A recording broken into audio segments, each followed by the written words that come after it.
Hello, this is Golden Dragon Book Reviews, and we are going to read and review The Bad Case of Stripes by David Shannon. Camellia never loves lima beans, and she never ate them because all her friends hated lima beans, and she wanted to fit in. She was trying many outfits, and none of them seemed to be right. Then she put on a dress and looked in the mirror. She noticed that she had a bad case of stripes. 안녕, 오늘은 David Shannon이 지은 A Bad Case of Stripes을 리뷰과 읽을 겁니다. 이 책 주인공은 카밀라 크림입니다. 학교 첫날인데 카밀라 크림은 어떤 옷을 입을 줄 모릅니다. Camilla Cream loved lima beans, that rhymes, but she never ate them.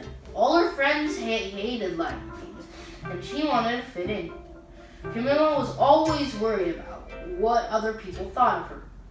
Today she was fretting even more than usual. It was the first day of school, and she couldn't decide what to wear. There were so many people to impress. She tried on 42 outfits, but none seemed quite right. She put on a pretty red dress and looked in the mirror. Then she screamed. What? Oh, her mother ran into the room and screamed too. Oh my heavens, she cried. You're completely covered with stripes. This was certainly true. Camilla was striped head to toe. She looked like a rainbow. That rhymes. Miss Cream felt Camilla's forehead. Do you feel all right? She asked. I feel fine, Camilla answered. But just look at me. You get back to bed this instant, her mother ordered. You're not going to school today. Camilla was relieved, but she didn't want to miss the first day of school. But she was afraid what other kids would say, and she had no idea what to wear with those crazy stripes.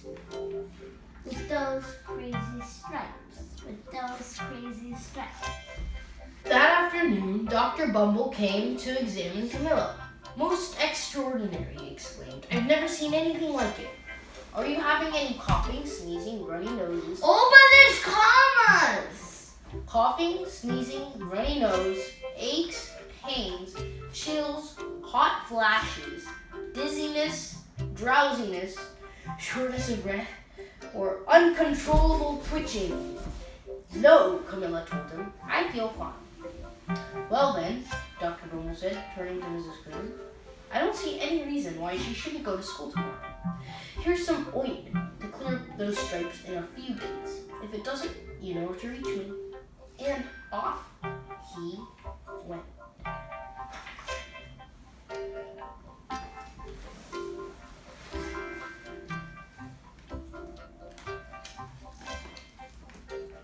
The next day was a disaster.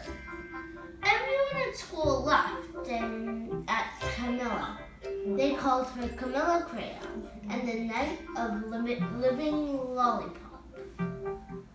She tried her best to act like everything was normal. But when the class said the Pledge of Allegiance, she turned red, white, and blue and broke out. Stop.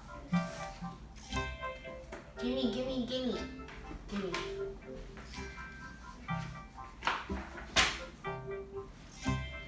Thank you.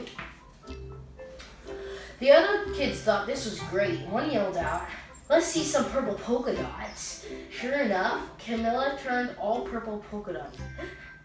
Someone else shouted, checkerboard, and a pattern of squares covered her skin. Soon everyone was calling out different shapes, colors, and poor Camilla was changing faster than you could change channel on TV. What? Oh. Here you are. Here you are.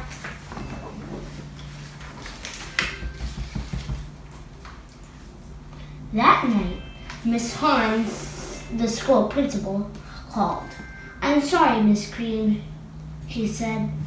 I am going to have to ask you to keep Camilla home from school. She's just too much of a distraction. And I've been getting calls from other parents. They're afraid those stripes might be contagious. Camilla was so embarrassed. She couldn't believe that 2 days ago everyone liked her, but now nobody wanted to be in the same room with her. Her father tried to make her feel better. Is there anything I could get you, sweetheart? He asked. No, thank you, Camilla sighed. What she really wanted was a nice plate of lima beans, but she had been laughed at enough for one day.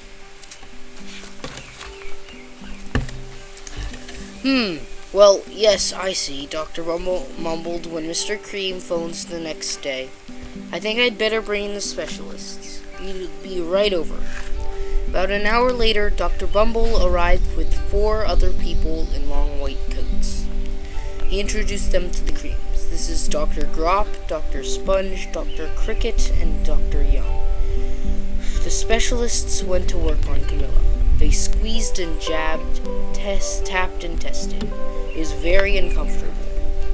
Well, it's not the mumps, concluded Dr. Grop. Or the measles, said Dr. Sponge. Definitely not chickenpox, put in Dr. Cricket. Or sunburn, said Dr. Young. Try these, said the specialists. They each handed her a bottle filled with different colored pills. Take one of each before bed, said Dr. Grop. Then they filed out the front door, followed by Dr. Bumble. That night, Camilla took her medicine. It was awful. When she woke up in the next morning, she did feel different, but when she got dressed, her clothes didn't fit right. She looked in the mirror, and there, staring back at her, was a giant, multicolored pill with her face on. Dr. Bumble rushed over as soon as Mrs. Cream called, but this time instead of the specialists, he brought the experts. Dr. Gourd and Mr. Mellon were the finest scientific minds in the land.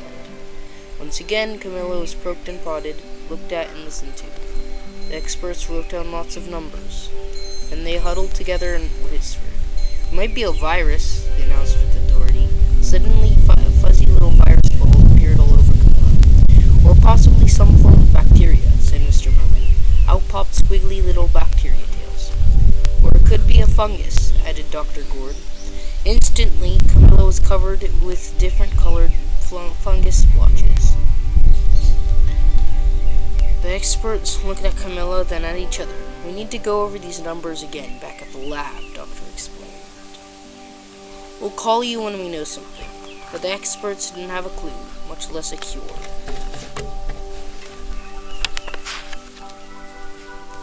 By now, the TV and news had found out about Camilla. Reporters from every channel were outside her house, telling the story of a bizarre case of the incredible changing kid. Soon a huge crowd was camped out on the front lawn. The Creams were swamped with all kinds of remedies from psychologists, allergists, herbalists, nutritionists, psychics, an old medicine man, a guru, and even a veterinarian. Each so-called cure only added to poor Camilla's strange appearance until it was hard to even recognize her. She sprouted roots and berries and crystals and feathers and a long furry tail. But nothing worked.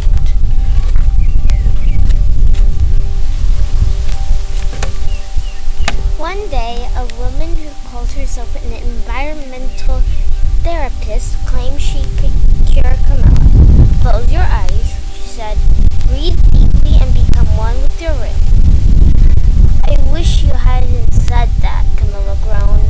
Slowly, she started to melt into the walls of her room. Her bed became her mouth, her nose was the dresser, and 2 paintings was her eyes. The therapist screamed and ran out of the house. What are we going to do? Cried Miss Cream. It just keeps getting worse and worse. She began to sob. At that moment, Mr. Cream heard a quiet little knock at the front door.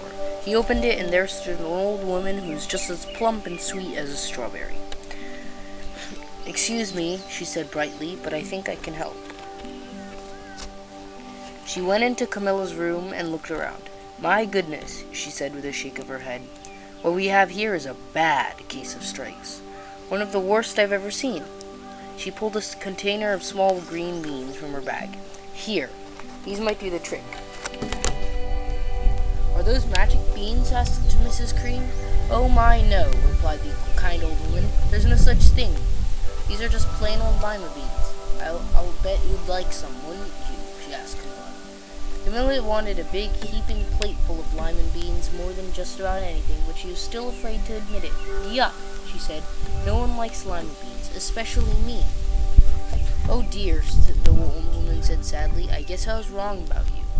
She put the beans back in her bag and started back to the door. Camilla watched the old woman walk away. Those beans would taste so good, and being laughed at for eating them was nothing compared to what she'd been going through. She finally couldn't stand it. "Wait," she cried. "The truth is, I really love lima beans." "I thought so," the old woman said with a smile. She took a handful of beans and plopped them into Camilla's mouth. "Mmm," said Camilla.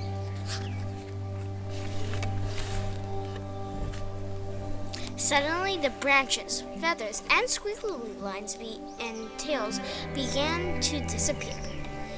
The whole room swirled around, and when it stopped, Camilla stood everything back to normal. "I'm cured," she shouted. "Yes," said the old woman.